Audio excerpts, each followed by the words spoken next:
आपको अपना NCERT learner में आपका स्वागत है। आज हम पढ़ेंगे चैप्टर 6 जिसका नाम है towns, traders and craft persons. आज हम देखेंगे कि अगर कोई ट्रैवलर विजिट करता है मेडाइवल टाउन को तो वो क्या एक्सपेक्ट कर सकता है। तो ये इस बात पे डिपेंड करेगा कि वो टाउन कैसा था। क्या वो टेम्पल टाउन था, या फिर वो एडमिनिस्ट्रेटिव सेंटर था, या फिर कोई कमर्शियल टाउन था, या फिर पोर्ट टाउन था। तो जैसा नाम होगा वैसा काम हो सकता है। लेकिन हम देख चुके हैं कि बहुत सारा टाउन जो है एक साथ बहुत सारे फंक्शन भी करता है। जैसे वो एडमिनिस्ट्रेटिव सेंटर की तरह भी काम कर सकता है, टेम्पल टाउन की तरह भी काम कर सकता है। इसके अलावा जो है वो कमर्शियल एक्टिविटीज़ और क्राफ्ट प्रोडक्शन का भी काम कर सकता है। आप इस मैप को देख सकते हैं, इसमें बहुत सारे इंपॉर्टेंट सेंटर के बारे में दिया गया है जो कि ट्रेड और आर्टिसनल प्रोडक्शन के लिए यूज किया जाता था। इसके अलावा और ये कहाँ का है, सेंट्रल और साउथ इंडिया का है।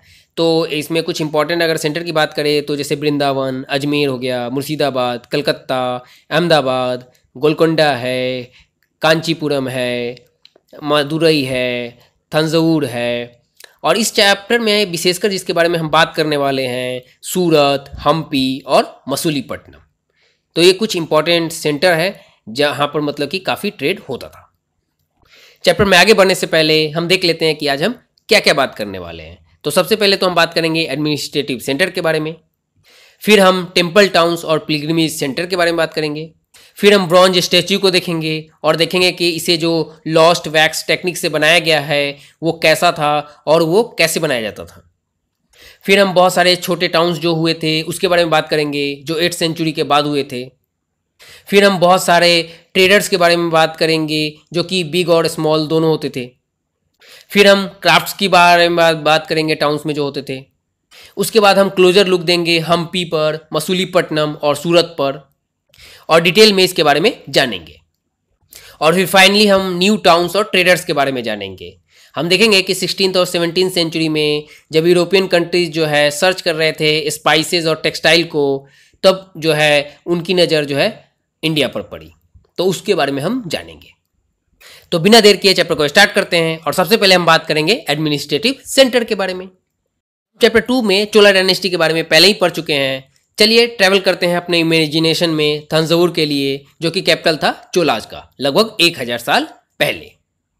तो अगर हम इस ब्यूटीफुल टाउन की बात करें तो इसके पास जो है एक नदी है कावेरी जो फ्लो करती है, जो कि पेरेनियल है, मतलब सालों भर इसमें पानी रहती है। हम जब यहाँ पर जाएंगे तो हमें बेल सुनाई देगा। यहाँ पर जो टेम्पल है राजराजेश्वर टेम्पल, जो कि बनाया गया था किंग राजा चोला के द्वारा। यहाँ पर जो लोग हैं वो काफ़ी तारीफ करते हैं इस टेम्पल को, क्योंकि ये टेम्पल बहुत ही अच्छे तरीके से बनाया गया है। और इस टेम्पल के अंदर में एक मैसिव जो है शिवलिंग है। इस टाउन में काफ़ी हलचल रहती है मार्केट से, जहाँ पर सेल होता है ग्रेन, स्पाइसेस, क्लॉथ और ज्वेलरी। इस टाउन में वाटर सप्लाई जो है वो आता है वेल्स और टैंक से। इसके अलावा अगर हम बात करें तो थंजावुर और नियर बाई जो टाउन है उरैयूर, वहाँ से जो है सलैया वीवर जो कि वीविंग का काम करते हैं वो काफ़ी बिजी रहते हैं क्लॉथ को प्रोड्यूस करने के लिए। और ये किस लिए करते हैं तो फ्लैग बनाते हैं जो कि यूज होता है टेम्पल फेस्टिवल में। इसके अलावा जो है फाइन कॉटन का ये यूज करते हैं किंग के लिए, नोबिलिटी के लिए, और जो कोर्स कॉटन होता है उसका यूज करते हैं मासेस के लिए, मतलब लोगों के लिए। वहाँ से कुछ दूर पर अगर हम बात करें जो कि जगह है जिसका नाम है स्वामी मल्लई, वहाँ पर जो है स्कल्पचर जिन्हें सतपतीज बोलते हैं वो जो है बहुत ही अच्छा ब्रॉन्ज का आइडोल बनाते हैं। इसके अलावा जो है tall ornamental bell metal lamps भी बनाते हैं जो कि बहुत ही अच्छा होता है। अब हम बात करेंगे टेम्पल टाउन्स और पिलग्रिमेज सेंटर्स के बारे में। तो हम जानते ही हैं कि थंजावुर जो है वो एडमिनिस्ट्रेटिव सेंटर के अलावा जो है एक टेम्पल टाउन भी है। ये जो टेम्पल टाउन्स होते हैं ये रिप्रेजेंट करते हैं बहुत ही इंपॉर्टेंट पैटर्न किसका, अर्बनाइजेशन का। ये वो प्रोसेस है जिसके थ्रू जो है सिटी डेवलप होती है।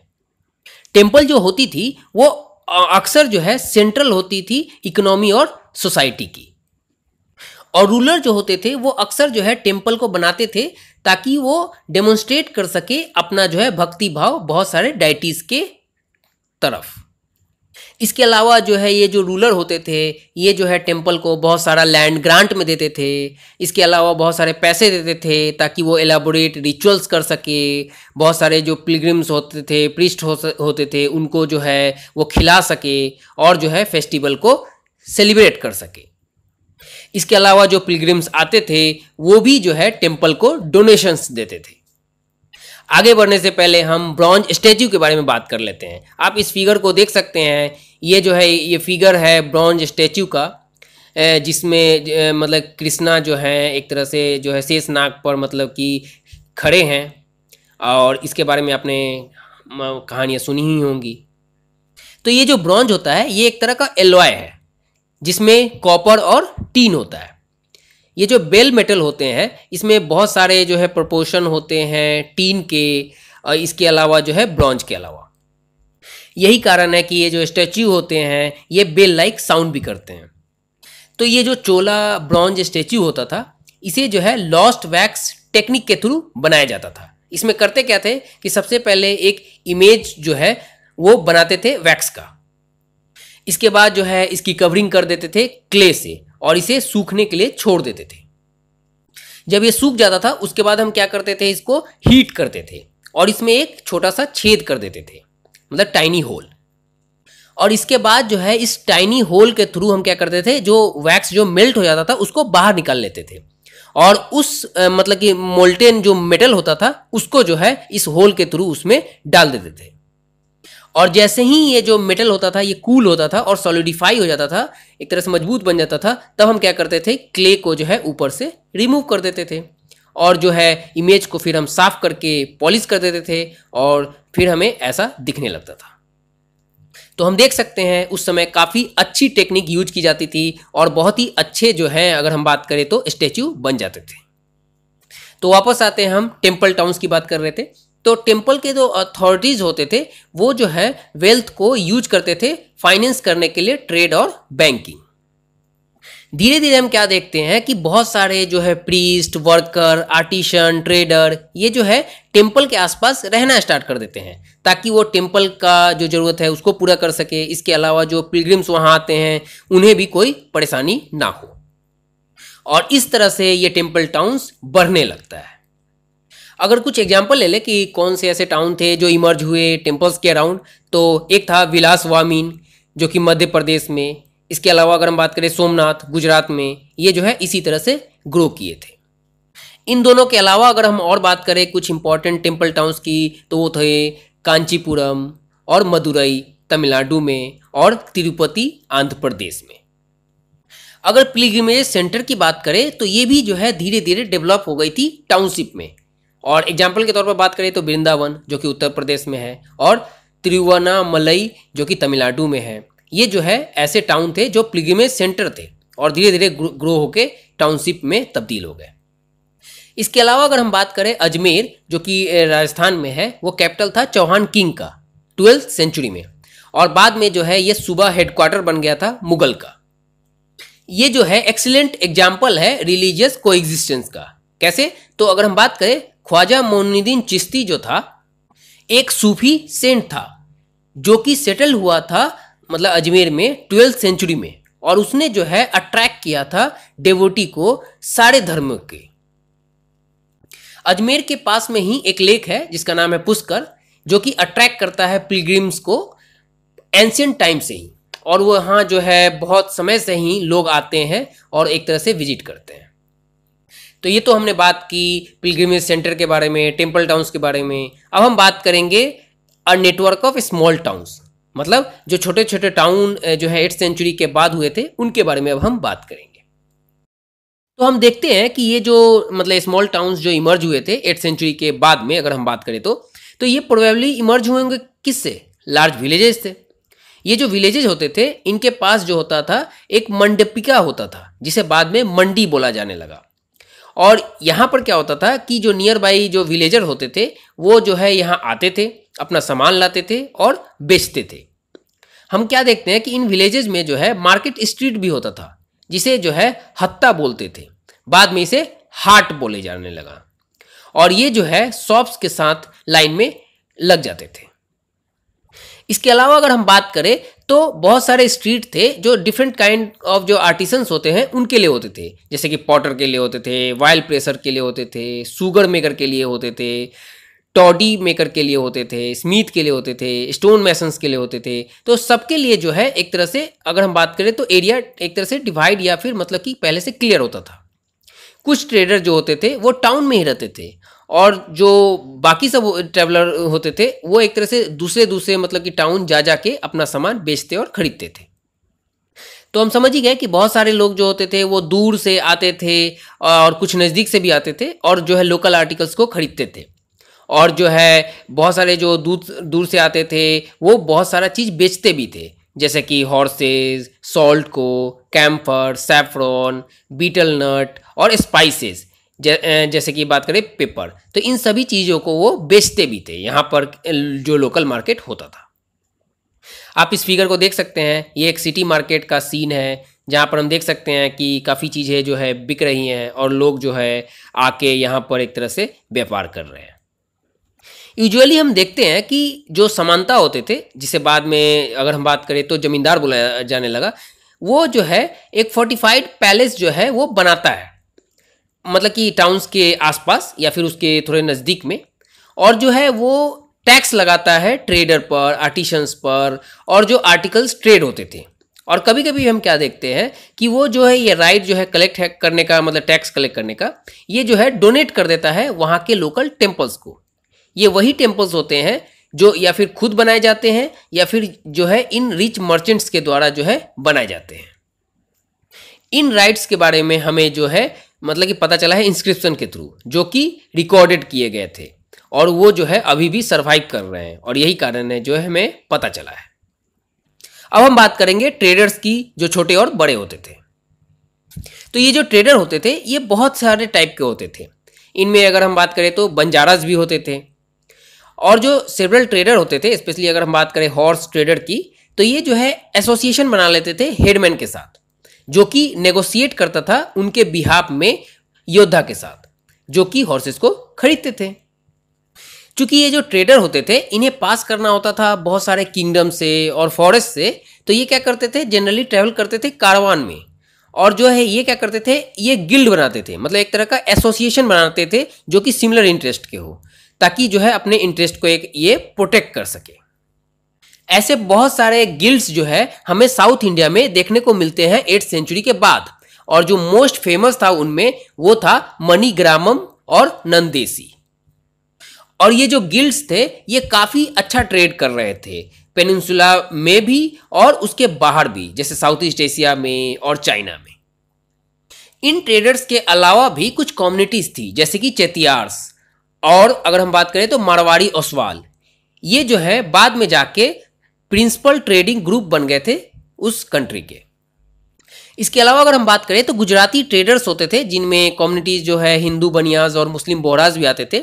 ये जो है काफ़ी ट्रेड करते थे एक्चुअली, और कहाँ पर मतलब ट्रेड करते थे, तो पोर्ट जो होते थे रेड सी के, मतलब अगर हम बात करें तो फिर Persian gulf, eastern Africa, south east Asia और चाइना के जो पोर्ट होते थे उसके थ्रू जो है ये एक तरह से मतलब अगर बात करें तो ट्रेड करते थे।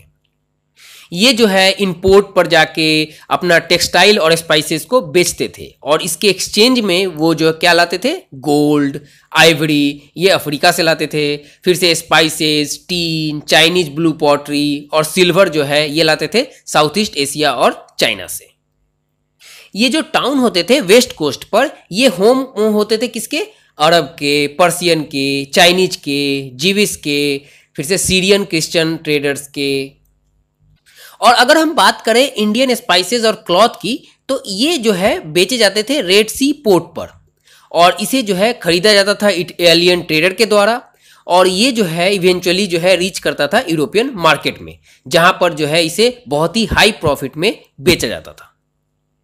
ये जो स्पाइसेस होती थी ये ग्रो होती थी ट्रॉपिकल क्लाइमेट में, जैसे कि pepper, cinnamon, nutmeg, dried ginger etcetera, और ये जो है इम्पॉर्टेंट पार्ट बन गई थी यूरोपियन कुकिंग के। और ये जो कॉटन क्लॉथ होती थी ये बहुत ही अट्रैक्टिव थी, और यही कारण है वहाँ पर काफ़ी डिमांड में थी। और हम देखते हैं कि ये धीरे धीरे क्या हुआ कि जो यूरोपियन ट्रेडर्स थे उनको जो है एक तरह से ये आकर्षित की इंडिया की तरफ, और हम फिर देखते हैं कि कैसे जो है ये एक तरह से ट्रेडिंग और टाउन्स को पूरी तरह से चेंज करके रख देता है। अब हम बात करेंगे काबुल की, जो कि प्रेजेंट डे अफगानिस्तान में है। ये जो है अपने सख्त और माउंटेनियस लैंडस्केप के लिए काफ़ी जाना जाता है।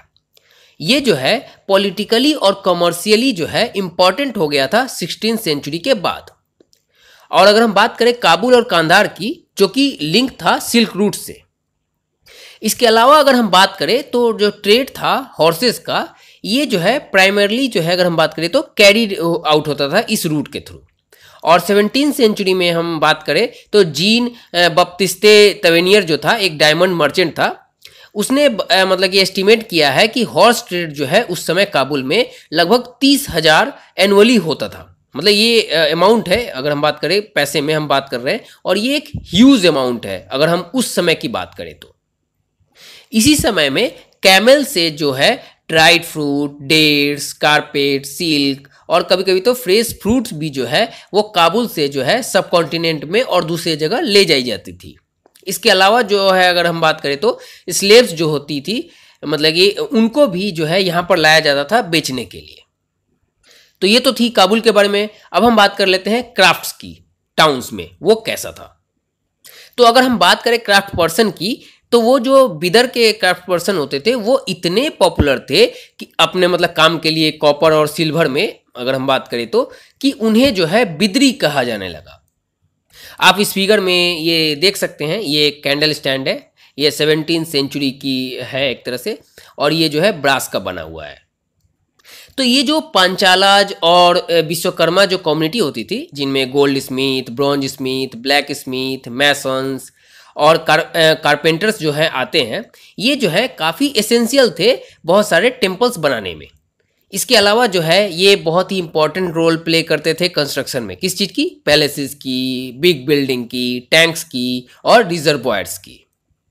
इसी तरह से जो वीवर्स थे जैसे कि सेलेयार और कैकोलार्स, ये भी जो है इमर्ज हुई बहुत ही परस्परस कम्युनिटीज़ के रूप में, और ये जो है डोनेशन करती थी टेम्पल्स को। इसी समय में हम देखते हैं कि कुछ एस्पेक्ट जो थे जैसे कि क्लॉथ मेकिंग के, जैसे कि कॉटन क्लीनिंग, स्पिनिंग और डाइंग की, ये जो है धीरे धीरे स्पेशलाइज्ड होने लगी और ये जो है इंडिपेंडेंट क्राफ्ट के रूप में उभरी। अब हम बात कर लेते हैं कुछ टाउन की जिनका फॉर्च्यून जो है धीरे धीरे चेंज होने लगा। तो कुछ टाउन थी जैसे कि अहमदाबाद जो कि गुजरात में है, वो जो है बाद में जाके जो है मेजर कमर्शियल सेंटर के रूप में एक तरह से अगर हम बात करें तो मतलब सिटीज़ के रूप में उभरी। लेकिन कुछ अदर की बात करें जैसे थंजावुर, वो जो है धीरे धीरे मतलब कि श्रैंक करने लगी, मतलब सिकुड़ने लगी, और जो है पहले जो बहुत ही इंपॉर्टेंट सेंटर होती थी वो जो है उसके रूप में अब एक तरह से घटने लगी। इसके अलावा अगर हम बात करें मुर्शिदाबाद की जो कि वेस्ट बंगाल में है, और ये ऑन द किस बैंक पर है तो भागीरथी के बैंक पर है, और ये जो है धीरे धीरे जो है मतलब कि बहुत ही प्रसिद्धि हासिल की, और ये जो है जानी जाती थी सिल्क के लिए, और जो है ये कैपिटल भी बनी बंगाल की 1704 में। लेकिन फिर हम देखते हैं कि जो है इसका जो है डिक्लाइन होता है। क्यों? क्योंकि ये कंपटीशन फेस करती है चीप मिल मेड क्लॉथ से जो कि इंग्लैंड से आ रहा था। अब हम क्लोजर लुक लेंगे हम्पी का, मसूलीपट्टनम का और सूरत का। तो सबसे पहले बात करते हैं हम्पी का। तो ये जो हम्पी है ये जो है लोकेटेड है कृष्णा तुंगभद्रा बेसिन पे, और ये जो है मतलब एक तरह से न्यूक्लियस था विजयनगर एम्पायर का, जो कि खोजा गया था 1336 में। जो हमें खंडर मिले हैं हम्पी में वो रिवील करते हैं कि ये एक वेल फोर्टिफाइड सिटी था, मतलब चारों तरफ से घिरा हुआ था। और इसकी अनोखी बात ये थी कि इसमें कोई मोर्टार या सीमेंटिंग एजेंट का यूज नहीं किया गया था, और जो कंस्ट्रक्शन हुआ था वॉल का उसमें मतलब एक तरह से टेक्निक यूज किया गया था कि जो भी मतलब ईंटें पत्थर होंगे उसको जो है इंटरलॉकिंग पैटर्न में रख के एक तरह से तैयार किए जाएंगे। तो हम समझ ही सकते हैं कि ये जो आर्किटेक्चर था हम्पी का वो बहुत ही अलग था। इसके अलावा अगर हम बात करें जो बिल्डिंग थी रॉयल कॉम्प्लेक्स की, उसमें बहुत ही बेहतरीन जो है हमें आर्चेज देखने को मिलते हैं, डोम्स देखने को मिलते हैं, और बहुत सारे पिलर्ड हॉल देखने को मिलते हैं हमें, जिसमें बहुत सारे हमें स्कल्पचर्स देखने को मिलते हैं। इसके अलावा जो है हमें बहुत सारे वेल प्लान्ड बाग बगीचे देखने को मिलते हैं जो कि बहुत ही अच्छे से बनाए गए थे। इसके अलावा जो है हमें स्कल्पचर के नमूने और देखने को मिलते हैं जैसे कि लोटस और कॉर्वेल के। ये जो हम्पी है ये 15th और 16th सेंचुरी में अगर हम बात करें तो ये कल्चरल एक्टिविटी और कमर्शियल सेंटर के रूप में एक तरह से उभरा। यहाँ पर हमें मुस्लिम मर्चेंट देखने को मिले, चेतीस देखने को मिले, इसके अलावा जो है बहुत सारे एजेंट देखने को मिले यूरोपियन ट्रेडर्स के, जैसे कि पुर्तगीज। अगर बात करें टेम्पल्स की, तो उस समय जो टेम्पल्स होती थी वो हब होती थी कल्चरल एक्टिविटीज़ की। और इसी तरह से एक टेम्पल था वहाँ पर विरूपक्ष नाम का, जो एक फॉर्म ऑफ मतलब कि शिव टेम्पल था। और यहाँ पर क्या होता था कि देवदासी जो होती थी, टेम्पल डांसर जिनको बोलते हैं, वो जो होती थी वो परफॉर्म करती थी डायटी के सामने, रॉयल्टी के सामने और मासेस के सामने, मतलब लोग भी वहाँ पर आके देखते थे। अगर हम फेस्टिवल की बात करें तो महानवमी फेस्टिवल, जो कि हम जानते हैं आज नवरात्रि के नाम से साउथ में एक तरह से, वो one of the most important festival थी जो सेलिब्रेट होती थी हम्पी में। आर्कोलॉजिस्ट को मतलब मिला है महानवमी का प्लेटफॉर्म, जहाँ पर जो है किंग जो है रिसीव करता था गिफ्ट और एक्सेप्ट करता था ट्रिब्यूट, जो कि उसके सबऑर्डिनेट चीफ उसे देते थे। और इसी प्लेटफॉर्म से जो किंग होता था वो जो है वो देखता था डांस और म्यूजिक परफॉर्मेंस, इसके अलावा रेसलिंग बाउट जो होते थे, इन सभी चीज़ को वो इसी प्लेटफॉर्म से देखता था। अगर बात करें कि हम्पी जो है वो खंडर में कैसे तब्दील हो गया, तो जब विजयनगर जो है एक तरह से वो हार गया था, एक तरह से किससे हारा था? दक्कन सुल्तान से, जो कि रूलर्स थे गोलकोंडा के, बीजापुर के, अहमदनगर के, बेरार के और बिदार के। ये कब हारा था? 1565 में। अब हम बात करेंगे सूरत की, जिसे गेटवे टू द वेस्ट भी बोलते हैं। सूरत जो है वो गुजरात में है और ये इम्पोरियम था वेस्टर्न ट्रेड का मुगल पीरियड में। इम्पोरियम का मतलब होता है एक ऐसा प्लेस जहां पर गुड्स जो है वो डाइवर्स प्रोडक्शन सेंटर से लाई जाती हैं और बेची जाती हैं। सूरत जो था वो गेटवे था ट्रेड का विथ वेस्ट एशिया के साथ, और मतलब गल्फ ऑफ ओरमुज के थ्रू जो मतलब ट्रेड होता था। इसके अलावा अगर हम बात करें तो सूरत को जो है गेट टू मक्का भी बोलते थे। क्यों? क्योंकि यहाँ पर बहुत सारे जो पिलग्रिम शिप जो होते थे वो यहीं से जाते थे। आगे बढ़ते हैं तो ये जो सिटी था ये कॉस्मोपॉलिटन था। यहाँ पर जो लोग होते थे वो सभी कास्ट और क्रीड के जो है रहते थे। 17वीं सेंचुरी तक हम देखते हैं कि पुर्तगीज, डच और इंग्लिश जो है अपना फैक्ट्रीज और वेयर हाउस एक तरह से खड़ी कर लेते हैं सूरत में। एक इंग्लिश क्रॉनिकलर जो कि इतिहासकार था इंग्लिश का, जिसका नाम था ओविंगटन, उसने लिखा है अपने अकाउंट में पोर्ट के बारे में जो लिखा था 1689 में। उसने बताया कि ऑन एन एवरेज अगर हम बात करें तो लगभग 100 शिप्स जो होती थी डिफरेंट कंट्रीज़ की, वो हमें देखने को मिल सकती थी पोर्ट पर कभी भी अगर हम देखना चाहें तो। इन शिप से बहुत सारे लोग जो हैं वो सूरत में आते थे, क्योंकि सूरत में जो है सेवरल अगर हम बात करें तो रिटेल और होलसेल का शॉप होता था, जहाँ पर जो है कॉटन टेक्सटाइल बेची जाती थी। और ये जो टेक्सटाइल होती थी सूरत की, ये बहुत ही ज़्यादा फेमस थी अपने गोल्ड लेस बॉर्डर के लिए, जो कि जरी होती है। और इसका जो मार्केट था वो वेस्ट एशिया में था, अफ्रीका में था और यूरोप में था। और जो इसी कारण से जो स्टेट होते थे वो बहुत सारे रेस्ट हाउस बनाते थे, ताकि जो है जो लोग बाहर से आ रहे हैं वो उन्हें कोई परेशानी ना हो और उनका जो है अच्छे से ख्याल रखा जा सके। यहीं पर जो है अगर हम बात करें तो कथिवार सेठ और महाजन जो मनी लेंडर होते हैं, उनका जो है ह्यूज बैंकिंग हाउस होता था सूरत में। यहाँ पर हमें सबसे अनोखी बात क्या देखने को मिलती है कि जो सूरत का हुंडीज होता था वो उसे जो है ऑनर किया जाता था बहुत ही दूर के मार्केट में भी, जैसे कैरो इजिप्ट में, बसारा इराक में और अंतवेप बेल्जियम में। अगर हम बात करें कि ये हुंडीज होती क्या थी, तो हुंडी जो होती थी एक तरह का नोट होती थी, जो कि रिकॉर्ड करती थी कि कोई भी अगर मान लीजिए डिपॉजिट करता है कोई आदमी, तो उसका जो है ये रिकॉर्ड रखती थी। और ये जो अमाउंट डिपॉजिट किया जाता था इसे जो है क्लेम किया जा सकता था किसी भी दूसरे प्लेस पर अगर वो चाहे तो इस मतलब हुंडीज को दिखा के वो अपना डिपॉजिट किया हुआ पैसा ले सकते थे। तो ये एक तरह का बैंक अकाउंट हो गया कि एक बार आप कहीं भी खुलवा लें और उसका कहीं से भी आप पैसा निकाल सकते हैं। अब हम बात करेंगे कि सूरत जो है वो 17वीं सेंचुरी में जाके डिक्लाइन क्यों होने लगा। तो इसके बहुत सारे फैक्टर थे। पहला तो मतलब अगर फैक्टर बात करें तो वो था कि लॉस कर गया था ये मार्केट। और ये मार्केट लॉस क्यों कर गया था? क्योंकि जो है मुगल एम्पायर का डिक्लाइन हो गया था और जो कंट्रोल था सी रूट पर वो पुर्तगीज के द्वारा एक तरह से कंट्रोल किया गया था। और उसके अलावा जो है कंपटीशन होने लगा था बॉम्बे से, जहाँ पर जो है इंग्लिश ईस्ट इंडिया कंपनी जो है अपना हेडक्वार्टर शिफ्ट की थी 1668 में। तो ये 3 विशेष कारण थे जिसके कारण जो है सूरत का डिक्लाइन हुआ। हालांकि अभी अगर हम बात करें प्रेजेंट डे में तो सूरत जो है एक बहुत ही अच्छा कॉमर्शियल सेंटर के लिए जाना जाता है। अब हम बात करेंगे मसूलीपट्टनम के बारे में, जिसे मछलीपट्टनम भी बोलते हैं। ये जो टाउन है ये कृष्णा रिवर के डेल्टा पर पाया जाता है एक तरह से। 17वीं सेंचुरी में हम देखते हैं कि ये जो है एक बहुत ही इंटेंस एक्टिविटी के लिए सेंटर बन गया था और बोथ मतलब कि डच और इंग्लिश ईस्ट इंडिया कंपनी दोनों ने अटेम्प्ट किया कि वो जो है मसूलीपट्टनम को कंट्रोल करेगी, क्योंकि ये बहुत ही इंपॉर्टेंट पोर्ट बन गया था आंध्रा कोस्ट का। और अब हम देखते क्या है कि फोर्ट जो है एक तरह से मसूलीपट्टनम में वो बनाया जाता है डच के द्वारा। इसके बाद हम देखते हैं कि कुतुब शाही जो कि रूलर था गोलकोंडा का, वो जो है रॉयल मोनोपोलीज एक तरह से इम्पोज कर देता है और जो सेल है टेक्सटाइल का, स्पाइसेस का, इस पर एक तरह से हम देखते हैं तो मोनोपोलीज एक तरह से लगा देता है, ताकि वो मतलब कि जो भी ट्रेड करते थे जो कि पूरी तरह से आ गया था ईस्ट इंडिया कंपनीज के हाथ में, उससे एक तरह से बचाया जा सके। इसके बाद हमें बहुत सारा कंपटीशन देखने को मिलता है बहुत सारे ट्रेडिंग ग्रुप के बीच में, जैसे कि गोलकोंडा नोबल्स के बीच में, पर्शियन मर्चेंट्स के बीच में, तेलुगु कोमाती चेतीज और यूरोपियन ट्रेडर्स के बीच में, जिससे जो है ये सिटी बहुत ही ज़्यादा पॉपुलस और प्रॉस्परस हो गया। फिर हम देखते हैं कि मुगल्स जो हैं वो भी अपना पावर जो है गोलकोंडा में धीरे धीरे बढ़ाने लगते हैं।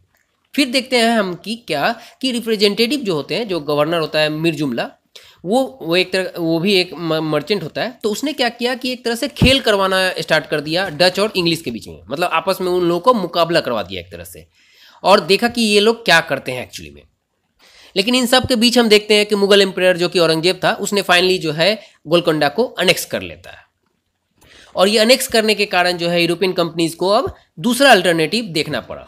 और इसके बाद जो है इंग्लिश ईस्ट इंडिया कंपनी जो थी, उसने सोचा कि अब हमें नए पॉलिसी पर काम करना पड़ेगा। सिर्फ हम पोर्ट कनेक्शन के आधार पर जो है मतलब एक तरह से सीमित नहीं रह सकते, हमें जो है ऐसा ट्रेड सेंटर सोचना होगा जो कि जिसमें पॉलिटिकल, एडमिनिस्ट्रेटिव और कमर्शियल तीनों रोल हो। इसके बाद हम देखते हैं कि ये जो कंपनी ट्रेडर होते हैं ये चले जाते हैं बॉम्बे, कोलकाता और मद्रास, और इसके साथ ही जो है मसूलीपट्टनम जो है अपना मर्चेंट और प्रॉस्पेरिटी जो था एक तरह से, वो एक तरह से अगर हम बात करें तो खो देता है, और उसका जो है धीरे धीरे डिक्लाइन होना स्टार्ट हो जाता है 18वीं सेंचुरी में। अब हम बात करेंगे न्यू टाउन्स और ट्रेडर्स के बारे में। तो हम देखते हैं कि 16th और 17th सेंचुरी में यूरोपियन कंट्रीज जो थे वो सर्च कर रहे थे स्पाइसेस और टेक्सटाइल का, जो कि काफ़ी पॉपुलर था यूरोप और वेस्ट एशिया में। इन यूरोपियन कंट्रीज़ में हम देखते हैं कि इंग्लिश, डच और ये जो फ्रेंच है, इन्होंने जो है ईस्ट इंडिया कंपनी अपना बनाया, अपना अलग अलग, ताकि जो है वो अपना एक्सपैंड कर सके कॉमर्शियल एक्टिविटीज़ ईस्ट में। इनिशियली हम देखते हैं कि जो ग्रेट इंडियन ट्रेडर थे, जैसे कि मुल्ला अब्दुल गाफूर और विरजी वोरा, जो कि ओन करते थे बहुत सारे लार्ज शिप, ये जो है लार्ज नंबर ऑफ शिप मतलब ओन करते थे, वो जो है स्टार्टिंग में क्या करते हैं, compete करते हैं इन इंग्लिश ट्रेडर के साथ। लेकिन हम देखते हैं कि यूरोपियन कंपनीज जो हैं अपने नवल पावर का एक तरह से बहुत ही अच्छा से यूज करते हैं, और जो है पूरा सी ट्रेड को एक तरह से कंट्रोल करते हैं, और फाइनली जो है वो इंडियन ट्रेडर को फोर्स करते हैं कि वो एक तरह से एजेंट की तरह काम करे और वो मेन ट्रेडर की तरह काम ना करे। और अल्टीमेटली हम देखते हैं कि इंग्लिश जो है वो इमर्ज करती है मोस्ट सक्सेसफुल कमर्शियल और पॉलिटिकल पावर हमारे सब कॉन्टिनेंट में। आगे बढ़ते हैं, हम देखते हैं कि डिमांड जो है गुड्स का, जैसे टेक्सटाइल का, ये काफ़ी उस समय था, और यही कारण है कि इसका जो है बहुत ही एक्सपेंशन होता है एक तरह से क्राफ्ट, जो कि स्पिनिंग का, वीविंग का, ब्लीचिंग का, डाइंग का, ये जो है बहुत ही ज़्यादा उस समय एक तरह से डिमांड में था, और यही कारण है कि ज़्यादा से ज़्यादा लोग जो है इसको एक तरह से करने में लग गए एक तरह से। हम जानते ही हैं कि जो इंडियन टेक्सटाइल डिज़ाइन होता है वो बहुत ही ज़्यादा रिफाइंड और बहुत ही अच्छा होता है। हालांकि हम देखते हैं कि इसी पीरियड में जो है इनका डिक्लाइन हो जाता है इंडिपेंडेंस, मतलब वो जो है अब खुद से एक तरह से डिसीजन नहीं ले पाते हैं कि उन्हें क्या बनाना है, कैसा डिज़ाइन बनाना है। वे जो है अब इस सिस्टम पर काम करते हैं, सिस्टम ऑफ एडवांस। इसका मतलब होता था कि वो क्या करते थे कि वो क्लॉथ का एक तरह से ऑर्डर ले लेते थे, और जो है यूरोपियन एजेंट को प्रॉमिस करते थे कि हम आपके लिए ही एक तरह से काम करेंगे। और यही कारण है कि जो वीवर होते थे अब जो है उनके पास लिबर्टी नहीं होता था कि वो अपना एक तरह से खुद का क्लॉथ बेच सके, या फिर एक तरह से अपना पैटर्न एक तरह से वीव कर सके। और यही कारण है कि वो रिप्रोड्यूस करते थे उसी डिज़ाइन को जो कि कंपनी के एजेंट उसे बोलते थे। हम 18वीं सेंचुरी में देखते हैं कि जो है बहुत सारे मतलब कि सिटी का एक तरह से मतलब बहुत ही ज़्यादा राइज होता है, जैसे कि बॉम्बे, कोलकाता, मद्रास, ये जो है बहुत ही ज़्यादा नोडल सिटीज़ के रूप में उभरते हैं, और जो कि आज भी है। इन न्यू सिटीज़ में हम देखते हैं कि जो क्राफ्ट्स और कॉमर्स जो है उसमें बहुत सारे चेंजेज आते हैं, क्योंकि जो मर्चेंट्स और आर्टिसंस होते थे इन्हें जो है ब्लैक टाउन में एक तरह से अगर हम बात करें तो मूव करते हैं, जो कि एस्टैब्लिश किया जाता है यूरोपियन कंपनीज के द्वारा, ताकि जो है वो यहीं रहेंगे। जो ब्लैक और नेटिव मतलब एक तरह से ट्रेडर होते थे और क्राफ्ट पर्सन होते थे, उन्हें जो है यही ब्लैक टाउन में रहना होता था।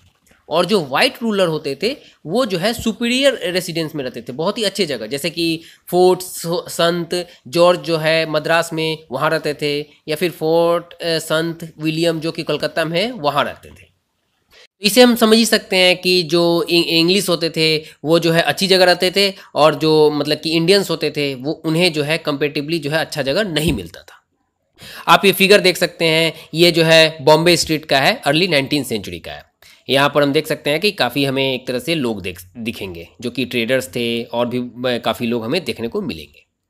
तो इसके साथ ये चैप्टर कंप्लीट होता है, और जाने से पहले हम देखते हैं कि आज हमें एक्स्ट्रा क्या जानना है। तो आज हम जानेंगे वास्को डी गामा के बारे में और क्रिस्टोफर कोलंबस के बारे में।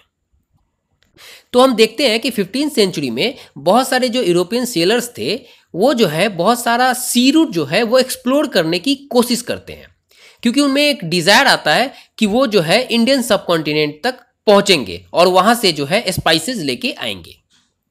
इन्हीं यूरोपियन सेलर में एक था वास्को डी गामा, जो कि एक पुर्तगीज सेलर था। ये जो है ये एक तरह से सेल करता है मतलब कि अफ्रीकन कोस्ट से, और जो है ये वेंट मतलब कि केप ऑफ गुड होप के थ्रू होते हुए और इंडियन मतलब कि ओशियन को क्रॉस करता है। इसका जो पहला अगर हम साल बोले, मतलब एक तरह से जो जर्नी था, पहला जर्नी, उसे में जो है 1 साल से ज़्यादा लग जाता है, और ये जो है फाइनली एक तरह से कैलिकट पहुंचता है 1498 में, और जो है फिर फाइनली जो है रिटर्न हो जाता है लिस्बॉन के लिए, जो कि कैपिटल है पुर्तगाल का, उसी साल। इस पूरी जर्नी में हम देखते हैं कि ये जो है मतलब कि अपने 4 शिप में से 2 शिप को लॉस कर जाता है। इसके अलावा जो है 170 आदमी जो है जो स्टार्ट होते हैं जर्नी में उस समय होते हैं, लेकिन जो है मात्र जो है 54 ही एक तरह से सरवाइव करते हैं। इन सभी मतलब कि हजार्ड के बावजूद ये जो है एक तरह से पूरा जो रूट जो है एक तरह से बहुत ही प्रॉफिटेबल साबित होता है, और इसको जो है फॉलो करते हुए इंग्लिश, डच और फ्रेंच सेलर भी आते हैं। इसी तरह से बहुत सारे सी रूट जो इंडिया को जाता हो ऐसा खोजने में एक बहुत ही अनएक्सपेक्टेड रिजल्ट सामने आया। हुआ क्या कि क्रिस्टोफर जो कोलंबस था, जो कि एक इटालियन था, उसने डिसाइड किया कि वो जो है वेस्टवर्ड में मतलब एक तरह से सेल करेगा, क्योंकि वो जानता था कि जो अर्थ है एक तरह से मतलब वो गोल है, तो वो किधर से भी जाए वो पहुंच जाएगा जहां उसे जाना है। तो इसने क्या डिसाइड किया कि ये जो है वेस्टवर्ड जाएगा अटलांटिक मतलब ओशियन से होते हुए इंडिया। लेकिन ये जो है एक जगह पहुंच जाता है जिसे आज हम वेस्ट इंडीज़ के नाम से जानते हैं, और ये कन्फ्यूजन के कारण ही उसका ये नाम पड़ा है, और वो वहाँ पहुँचता है 1492 में। और उसको मतलब फॉलो करते हुए और भी सेलर्स और कन्क्यूरर्स, जो कि स्पेन और पुर्तगाल जो थे कन्क्यूरर, वो भी जो है एक तरह से आते हैं, और बहुत ही लार्ज पार्ट जो है सेंट्रल और साउथ अमेरिका का एक तरह से वो कैप्चर कर लेते हैं। और उसके बाद वो क्या करते हैं कि जो अर्लियर एक तरह से सेटलमेंट था उसको पूरी तरह से बर्बाद कर देते हैं। तो ये तो हमने जाना वास्को डी गामा और क्रिस्टोफर कोलंबस के बारे में, जिन्होंने जो है इंडिया और एक तरह से वेस्ट इंडीज़ का एक तरह से रास्ता ढूंढा। तो इस चैप्टर में हमें इतना ही जानना था, और इसके साथ ही ये चैप्टर पूरी तरह से कंप्लीट होता है। अगर आपको कोई भी पार्ट समझने में या कोई भी टर्म अगर मतलब अच्छे से समझ में नहीं आया होगा तो आप कमेंट सेक्शन में उसे डाल सकते हैं। मैं कोशिश करूँगा जितनी जल्दी हो सके आपका जवाब दे दूँ। ठीक है, फिर मैं अगले चैप्टर के साथ मिलता हूँ। आप अपना ध्यान रखें। अगर आपको वीडियो पसंद आ रहा है तो इसे लाइक, शेयर और सब्सक्राइब करें ताकि वीडियो लाने का उत्साह बना रहे। Thank you for watching this video. God bless you.